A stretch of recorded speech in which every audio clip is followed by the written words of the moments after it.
거대한 지각 변동이 시작됐습니다. 학습을 넘어 추론의 시대로 엔비디아를 넘어선 새로운 반도체들이 부상합니다.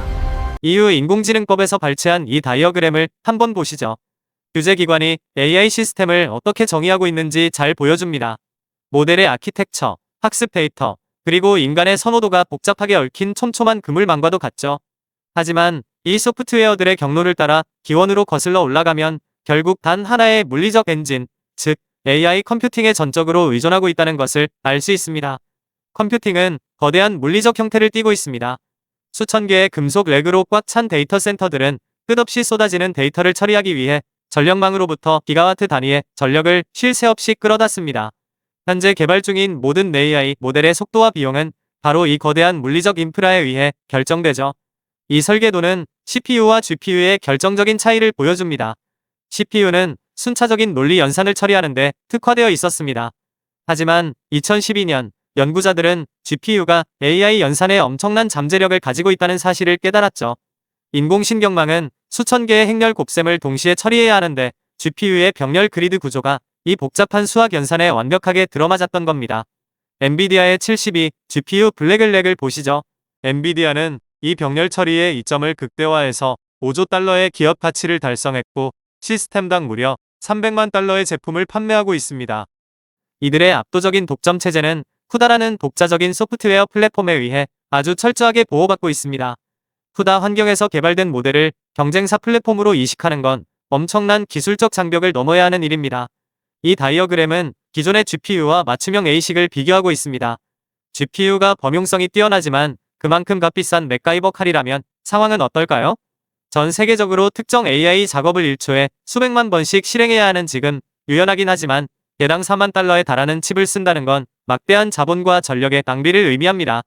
AI 혁명을 탄생시켰던 이 범용 칩들은 이제 AI 발전의 다음 단계를 감당하기에는 너무 비싸고 전력 소모도 극심해졌습니다.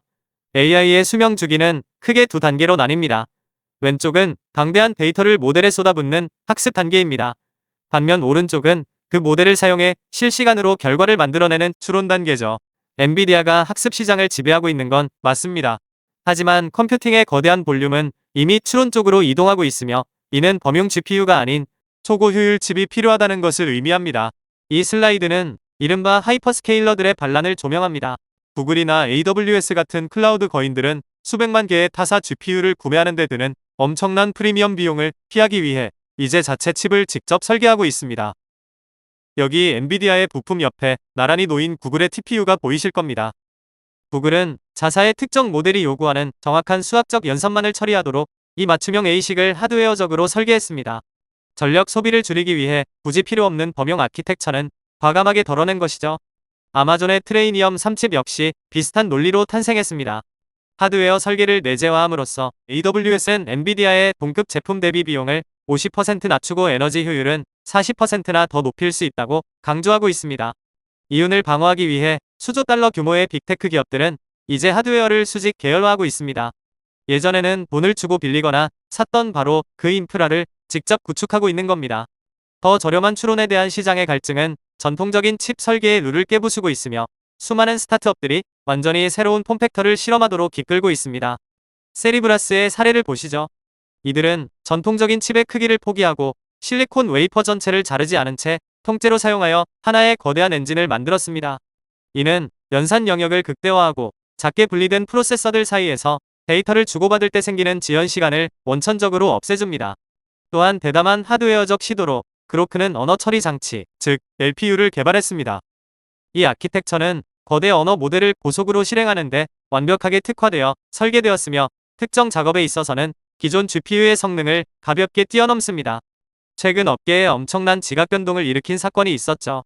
엔비디아가 200억 달러 규모의 그로크 인수 계약을 발표한 겁니다. 시장의 중심이 초기 학습 단계를 넘어섬에 따라 엔비디아 역시 주도권을 잃지 않기 위해 특화된 추론 아키텍처를 선제적으로 흡수하고 있는 것입니다. 그리고 이 모든 기술 혁신의 최종 목적지는 바로 엣지입니다. 이 시스템 온칩 다이어그램은 우리의 스마트폰, 노트북, 그리고 자동차에 직접 통합된 신경망 처리 장치, 즉 NPU를 보여줍니다. 온디바이스 AI는 완벽한 데이터 프라이버시를 보장하고 지연 시간을 없애며 끊임없는 클라우드 연결 없이도 자율 기기들이 스스로 작동할 수 있게 해줍니다. AI 연산은 이제 중앙 집중화된 클라우드에서 벗어나 우리가 매일 사용하는 기기 내부의 파편화된 생태계로 탈중앙화되고 있습니다. 하지만 이 파운드리 독점 지도는 현재 이 산업이 안고 있는 가장 큰 리스크를 보여줍니다. 엔비디아, 구글, 애플이 모두 대만의 단일 제조사인 TSMC에 절대적으로 의존하고 있습니다. 이는 글로벌 AI 붐에 있어 치명적인 지리적 병목, 즉 초크포인트를 만들어냅니다. 미국의 반도체법, 칩스 액트는 바로 이 리스크에 대한 국가적 대응입니다. 첨단 반도체 제조 시설을 다시 미국 영토 안으로 가져오기 위해 천문학적인 자금을 쏟아붓고 있죠. 현재 애리조나에 건설 중인 새로운 TSMC와 인텔 공장이 그 대표적인 예입니다. 하지만 미국 내에서 제조를 해결한다고 해도 궁극적인 병목 현상은 다른 곳에 있습니다. 바로 전력망입니다. 이 그림은 송전탑에 직접 연결된 데이터 센터의 서버렉을 보여줍니다. 데이터 센터를 멈추지 않고 가동하는데 필요한 수 메가와트의 전력을 확보하는 것은 이제 차세대 AI 개발의 가장 핵심적인 경쟁 조건이 되었습니다. 에너지 인프라를 구축하는 것이 칩을 제조하는 것만큼이나, 아니 어쩌면 그 이상으로 중요해진 시대가 온 겁니다. 이 타임라인은 산업의 근본적인 변화를 요약해줍니다. 초기 AI 붐이 범용 GPU 클러스터로만 이루어진 단일 배양 시대였다면, 성숙기는 클라우드상의 다양한 맞춤형 ASIC과 개별 기기에 탑재된 초고효율 NPU가 공존하는 복잡한 매트릭스 시대입니다. 하드웨어 시장은 이제 고도로 복잡한 생태계로 진화했습니다. 앞으로의 성공은 누가 가장 빠른 범용 칩을 만드느냐에 달려있지 않습니다. 특정 물리적 위치, 전력망의 한계, 그리고 목적에 맞는 수학적 연산의 실리콘을 얼마나 완벽하게 최적화할 수 있느냐. 바로 여기에 AI의 미래가 달려있습니다.